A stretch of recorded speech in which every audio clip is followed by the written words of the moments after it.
So it's worthy of a really good bit of study. And it seems to be that it's driven by massive accumulations of snowfall in its mountain catchment. This seems to be the crucial part.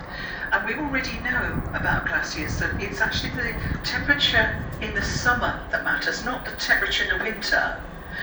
But actually, if global warming is driving more precipitation, which is true, a warm world is a wet world, well, when you're in cold climates such as Alaska, a wet world falls as snow.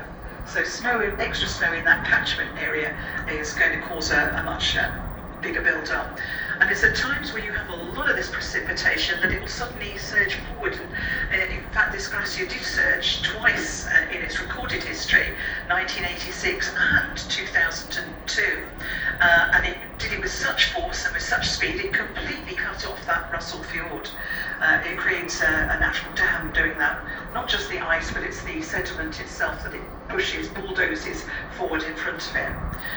And of course this raises a lot of concerns of the flooding, because behind the dam will of course be a large lake. The water that's being fed into that fjord will back up behind it, which of course is not only a danger for the people that have got habitation up there, but completely blocking off their lifestyle.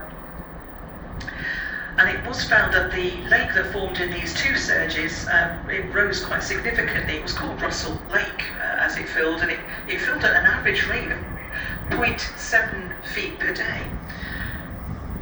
But it did fail catastrophically on both of those occasions, and certainly the second one that was documented in 2002, it was definitely the torrential rain that followed it through in the summer period. The torrential rain, of course, built up the rivers, very fast flowing, and it literally broke a wall through the sediment and washed that sediment away that was damming it.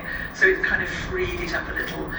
A tiny bit of recession of this glacier has now developed back again into its yearly advance.